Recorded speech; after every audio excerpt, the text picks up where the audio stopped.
This is how you can blow up your business using the 2025 YouTube algorithm. So listen closely, because if you take advantage of the changes on YouTube right now, you could be raking in new clients like never before. These opportunities don't happen very often, so when they do, you need to grab them. So in this video, I'm gonna show you the one big change that YouTube's made to its algorithm that's designed to help you, the 4 things you need to get right to make sure it does, and the tricks pro YouTubers use to nail it every time.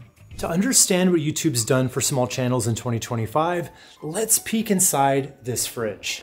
Imagine if all you could see on the homepage were the big brand sodas and juices dominating the front shelves. That's how YouTube used to work. The algorithm always showed videos to each person based on what they thought they'd like, but they really only showed popular videos from established channels with large followings on people's home screen. You know, think Coke, Gatorade, big players only. But now YouTube's reorganized the fridge for each individual user.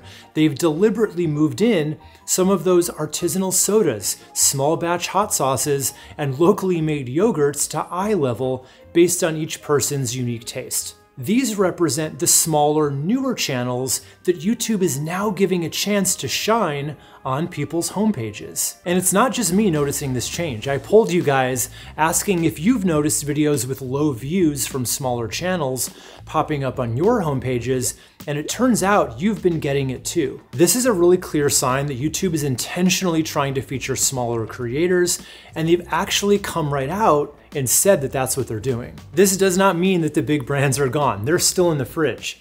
But now, when you open up the homepage, you're just as likely to discover that amazing hot sauce from the small producer down the street as you are to see the familiar ketchup bottle if YouTube thinks you'll like it. For content creators, this means there's a real opportunity to get noticed on the homepage by your ideal audience, even if you're just starting out.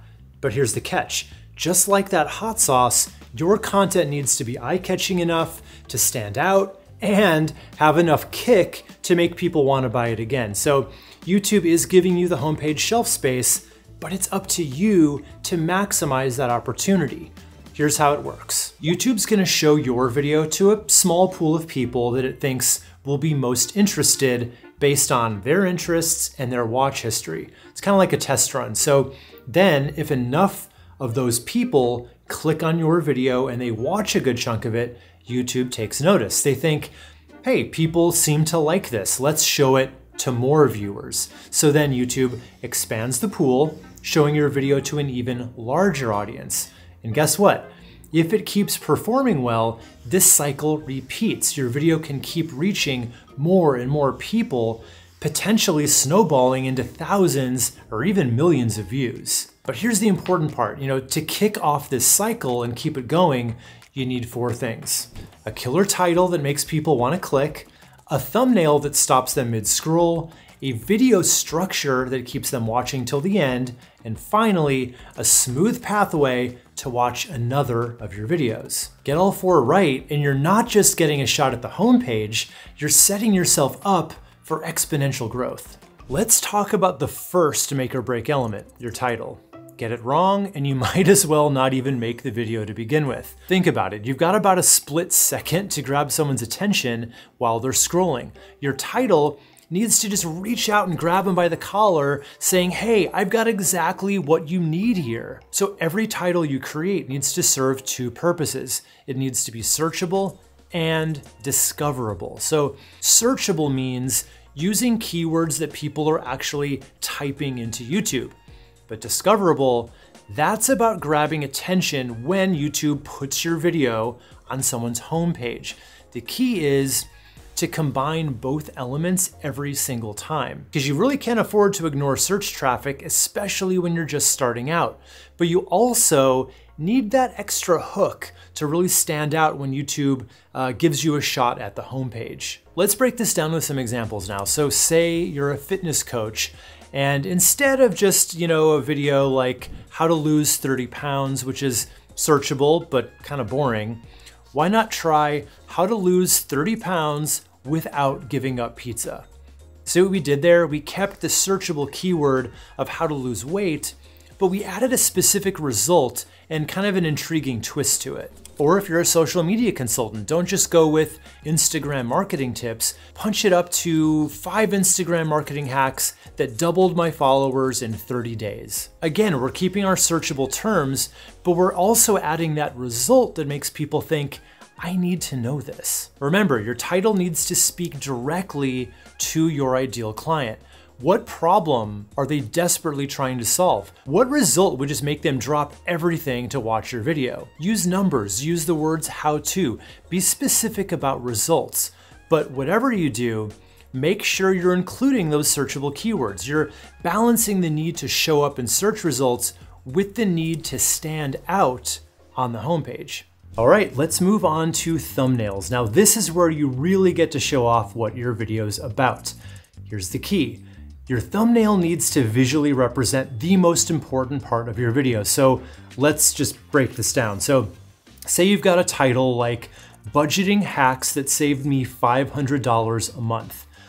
What's the crucial element here? It's the money saved, right? So your thumbnail might show a bank statement with a $500 balance increase, or maybe a graph with a dramatic upward trend. Or let's say you're a dog groomer with a video titled the 5-minute trick to stop your dog shedding. You know, your thumbnail could showcase a unique grooming tool or even a before and after of a dog's coat. Now, don't overthink this. Your thumbnail doesn't need to be a work of art. It needs to be clear, bold, and instantly understandable. So to make sure of that, I recommend not using any more than 3 elements in a single thumbnail. That could be your face, some text, and an icon, or a before and after with text in the middle. You get it. You know, less is more here. And here's another pro tip for you. So include some emotion in your thumbnail if you can. An excited face next to that bank statement, or someone looking genuinely shocked by the results that they got can really drive home that impact of what you're sharing. So text and thumbnails can work, but again, keep it minimal. A few words just to reinforce your main point is plenty. Remember, your title and thumbnail are a team. The point is, you're not just repeating your title and your thumbnail, you're showcasing the result or the key insight your viewers are after. That's what'll get them to click. But once they do, you've got to deliver. So here's the harsh truth. The first 5 to 10 seconds of your video are make or break, right? If you don't hook your viewer right away, they're gone, and YouTube notices that. So how do you create a hook that, grabs attention and doesn't let go? Well, there are a few hook formulas that I personally love and use all the time. One is to ask a provocative question, something like, what if I told you your resume is actually pushing employers away? Boom, instant curiosity. Another is to hit them with a surprising stat. Did you know that 73% of couples say this one thing ruined their wedding day? People love numbers, especially when they're unexpected. Or you could paint a picture of their dream scenario. Imagine walking into your office next month to find your team has doubled productivity without working longer hours. That gets people invested right away. Whatever hook you choose, make it punchy, make it relevant, and for God's sake, make it quick. But a great hook is just the beginning here. You've got to keep that momentum going throughout your entire video. And that's where your overall structure comes in. So after your hook, you want to give viewers a little sneak peek of what's coming next. So think about the 3 questions that your viewers are definitely going to want answers to based on the title and thumbnail of your video. Then just tell them you're going to answer each of those questions coming up in the video. This gives them a reason to stick around. This is actually so important to get people to stick around that I actually like to put it up on the screen like this. Then you can just dive right into your content. This is where you can relax a bit and just teach what people came to find out. YouTube's actually gone through a bit of a change recently where people are responding more and more to that long form, pure educational content without all the bells and whistles attached to it. They came for the info they searched for after all, and if they're still with you at this point, you can pretty much safely assume they're gonna stick with you without all the crazy editing and graphics. But that doesn't mean you should just sit there and recite facts. Tell stories when you can, either from your own past experience, or even better, if you can work a past or a current client into it.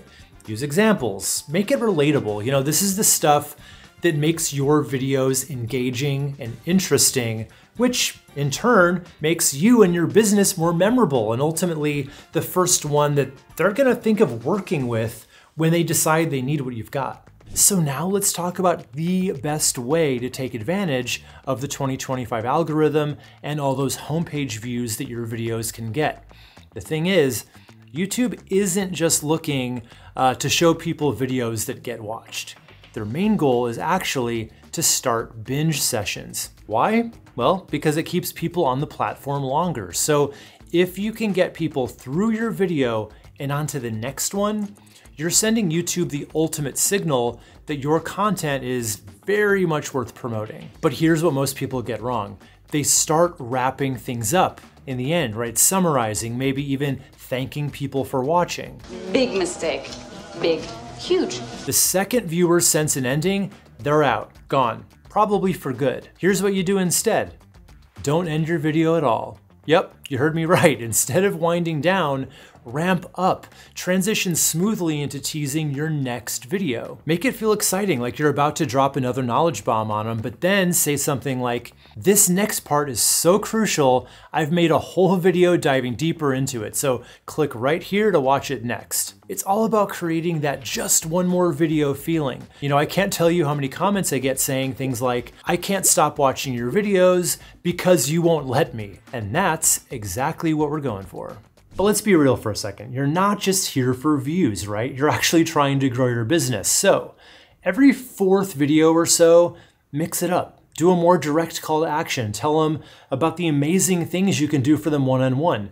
Invite them to book a call or consultation. Just remember though, even when you're doing that, don't make it feel like an ending. It's not a conclusion, it's the next step in their journey with you. But here's the thing, all these algorithm hacks, useless if you're not turning your views into paying clients. So let's fix that right now. So I've got a 7-step system that transforms YouTube views into a flood of high-paying clients, no ads, no expenses, just pure organic growth. So we're talking about the exact method that's helped my business and thousands of businesses like yours explode their client base overnight.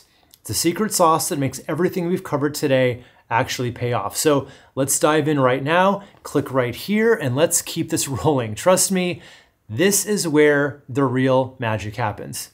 See what I did there?